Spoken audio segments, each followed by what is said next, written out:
Assalamualaikum warahmatullahi wabarakatuh. Halo semuanya, perkenalkan nama saya Zakia Humaira. Saya dari kelompok 8 kelas Palembang. Baiklah, di sini saya akan menjelaskan konsep sistem pendidikan nasional. Menurut Sunaria, pendidikan nasional adalah sistem pendidikan yang berdiri di atas landasan dan dijiwai oleh falsafah hidup suatu bangsa dan tujuan bersifat mengabdi kepada kepentingan dan cita-cita nasional bangsa tersebut.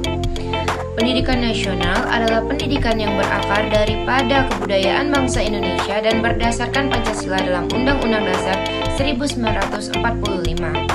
Berdasarkan pendidikan nasional, Pancasila menjadi dasar sistem nasional dalam rangka mencerdaskan kehidupan bangsa sebagai termaksud dalam pembukaan Undang-Undang Dasar 1945 dan Pancasila, sehingga pendidikan nasional Indonesia adalah pendidikan Pancasila. Melalui sistem pendidikan nasional, diharapkan setiap rakyat Indonesia mempertahankan hidupnya, mengembangkan dirinya, dan secara bersama-sama membangun masyarakatnya. Pendidikan di Indonesia mempunyai landasan ideal, yaitu adalah Pancasila. Landasan konstitusional ialah Undang-Undang Dasar 1945, dan landasan operasional ialah ketetapan MPR tentang GBHN. Yang pertama landasan ideal, yang kedua landasan konstitusional, dan yang ketiga landasan operasional. Baiklah, di sini saya akan melanjutkan materi tentang unsur pokok pendidikan nasional. Unsur-unsur pokok pendidikan Pancasila terdiri dari pendidikan moral, Pancasila berdasarkan pedoman penghayatan dan pengamalan Pancasila, pendidikan agama, pendidikan watak dan kepribadian, pendidikan bahasa, pendidikan jasmani, pendidikan kesenian, pendidikan ilmu pengetahuan, pendidikan keterampilan, pendidikan kewarganegaraan, dan pendidikan kesadaran bersejarah. Adapun asas-asas pendidikan yaitu asas semesta menyeluruh dan terpadu, asas pendidikan seumur hidup, asas pendidikan berlangsung dalam lingkungan rumah tangga, sekolah, dan masyarakat, asas tanggung jawab bersama antar keluarga, masyarakat, dan pemerintah. Asas keselarasan dan keterpaduan dengan ketahanan nasional dan wawasan Nusantara, asas Bhinneka Tunggal Ika, asas keselarasan, keserasian, keseimbangan, dan kebulatan yang utuh dalam seluruh kegiatan pendidikan, asas manfaat, adil dan merata yang memandang manusia Indonesia seutuhnya tanpa diskriminasi antara rakyat kota, desa, daerah-daerah, suku-suku bangsa, jenis kelamin, agama, dan lain-lain, asas Ingarso Sung Tulodo, Ing Madya Mangun Karso, dan Tuturi Handayani, asas mobilitas, efisiensi, dan efektivitas yang memungkinkan kesempatan yang seluas-luasnya bagi manusia Indonesia untuk memperoleh pendidikan, dan asas kepastian hukum. Fungsi pendidikan nasional adalah menghilangkan segala sumber penderitaan rakyat dari kebodohan dan ketertinggalan, serta fungsi pendidikan Indonesia menyatakan bahwa pendidikan nasional berfungsi mengembangkan kemampuan dan membentuk watak serta peradaban bangsa yang bermartabat dalam rangka mencerdaskan kehidupan bangsa.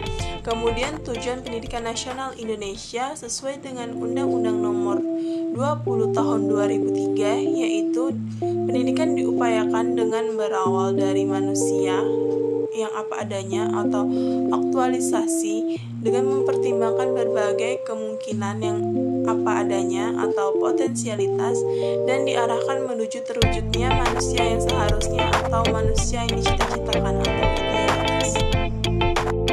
Visi dan misi pendidikan nasional. Perumusan visi dan misi pendidikan nasional dengan dasar visi dan misi pendidikan nasional sesuai dengan Undang-Undang Nomor 20 Tahun 2003 tentang sistem pendidikan nasional.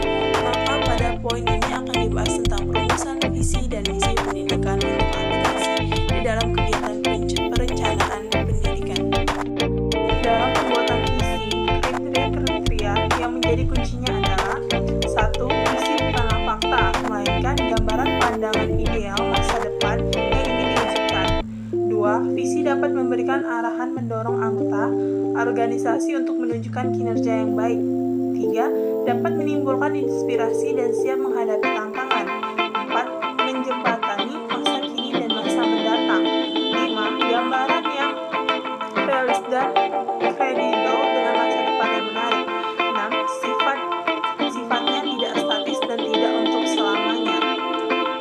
Baiklah, kita akan melanjutkan membahas tentang misi pendidikan nasional. Ahmad Chalam 2016 dalam jurnalnya menyebutkan beberapa hal yang harus diperhatikan dalam merumuskan misi, antara lain, yang pertama, pernyataan misi harus menunjukkan secara jelas mengenai apa yang hendak dicapai. Yang kedua, rumusan misi selalu dalam bentuk kalimat yang merujukan tindakan dan bukan kalimat yang menunjukkan keadaan, sebagaimana pada rumusan visi. Yang ketiga, suatu indikator visi dapat dirumuskan lebih dari satu rumusan misi.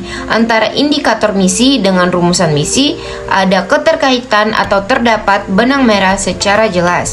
Yang keempat, misi menggambarkan tentang produk atau pelayanan yang akan diberikan kepada masyarakat peserta didik. Yang kelima, kualitas produk atau layanan yang ditawarkan harus memiliki daya saing.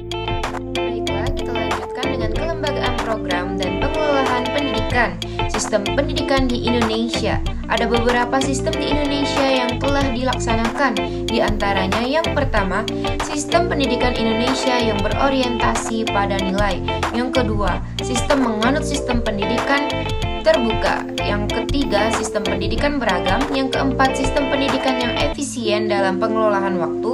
Dan yang kelima, sistem pendidikan yang disesuaikan dengan perubahan zaman.